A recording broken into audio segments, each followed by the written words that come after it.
That somebody will know that they're an entrepreneur from the beginning. I think they will have a desire to make a difference to other people's lives, and they'll see that that something's frustrating them. There's a gap in the markets. They feel they can do it better themselves, and they'll try to fill that gap in the market, and that's and then they almost become an entrepreneur by by default. I don't think you can sort of set out to become an entrepreneur. I think you've got to set out to make a difference to other people's lives. I don't necessarily think of them as business principles. I think the word, I think the word business, it becomes the business. But what you're doing is you're painting a picture. You're trying to you're trying to create something to make a difference to other people's lives. You have a blank canvas, and you're filling in every little bit of that canvas to get every single little detail right. And if that canvas, sings out at you at the end, and it's a beautiful picture, your business is going to be successful. If bits of the canvas are not quite right, your business may fail. What you're trying to do is worthwhile spending your time on. And at the end of the day, you want to be sure that that the people's lives you've affected, you've affected them and benefited them. And if you get all that right, hopefully you'll be able to pay the bills at the end of the year. I mean, the absolute key, and I'm like an old stuck gramophone record that existed in my day, is how good you are with people. And if you genuinely care about people, if you can surround yourself with people that genuinely excited about what you're doing, if you can draw out the best in people, if you're good at lavishing praise on people and not criticizing your people, and inspiring your people, that's something you just have to do from day one. Never use the I word. I mean, it's you're a team. We're doing this. We're doing that. Just never ever let it sort of center on yourself, and just be a great leader of people. And if you can do that from day one, even if you've got one other person working with you or two other people working with you, then you can enjoy the good times together, but there will be bad times, and your people will pull around for you. They'll work day and night to try to keep whatever it is you're creating alive, and make sure that make sure it survives. So the number one lesson is be a great people person.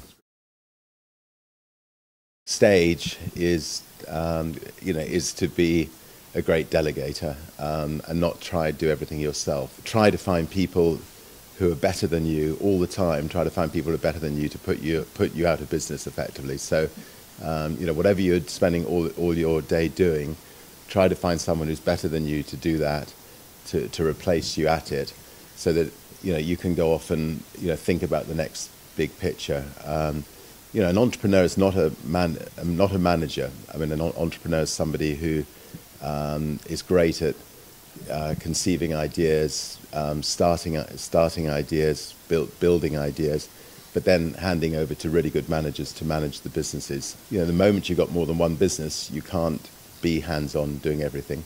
If, on the other hand, you are, you're not really a great entrepreneur, but you're a really good manager, then fine, just immerse yourself in the business. Worry about every detail. Don't worry about having to move on to other businesses. So it slightly depends on what kind of person you are.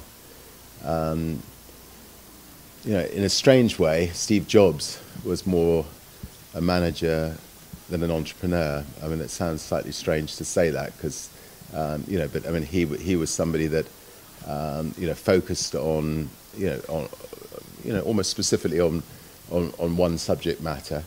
Immersed himself in that business. He second-guessed everybody with everything. No bit of artwork could go out without his approval. And he built a formidable business, but pretty specific business in one area. And and it worked very well for him. But if you want to be a true entrepreneur and build a lot of different businesses, you've got to be a great delegator. That's awesome. Thank you.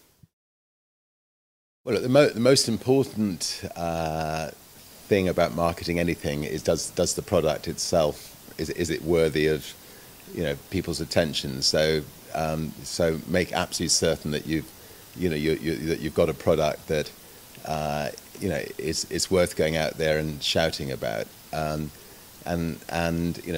once you've done that, then I think the cheapest form of marketing is to use yourself to try to put the company on the map.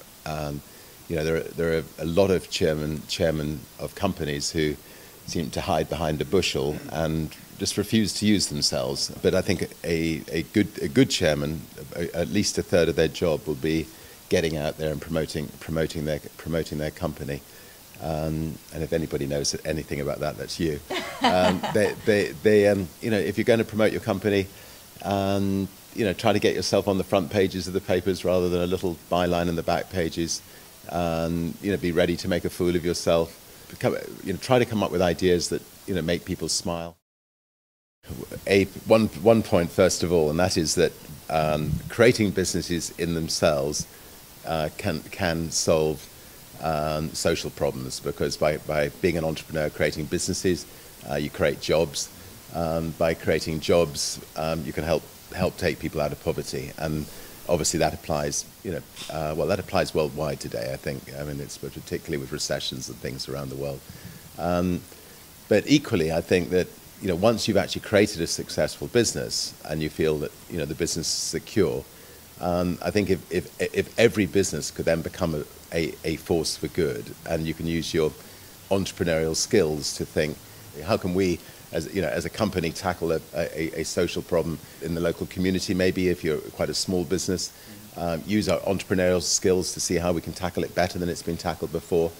Or if you've created a bigger business, maybe how can we tackle some of the seemingly intractable global problems, and again use our entrepreneurial skills to see how they can be tackled in a better way than they've been tackled before. And I think if every business could do that, an awful lot of the problems of the world would get resolved. The sort of fun side is perhaps natural. I think I've always enjoyed having fun and making sure other people have fun around me. Whether it's building a UFO and flying it over London on April Fool's Day. I was quite young when I did that, and caused that absolute panic with the police force and the army coming out and so on. But I think it's natural. I think other people can, who are maybe not naturally that way inclined, I think they can train themselves to enjoy life more than they perhaps are, and they may be taking themselves too seriously. I think they can, if they make a real effort, they can also find the fun side. I hope that Virgin Galactic will be, on the business front, perhaps the most exciting business that we've ever created. The idea of building a spaceship, I still have to pinch myself when I think about it. The idea of being able to fly on a spaceship that we built is pretty damn exciting.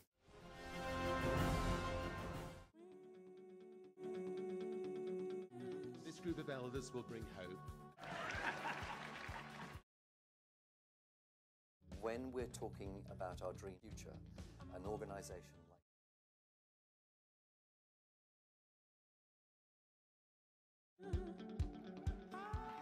An idea that came about through the staff at Virgin, who thought, to starting up successful businesses all over the world, imagine what we could do. Focus all that energy, entrepreneurial talent, and our resources into making the world a better place.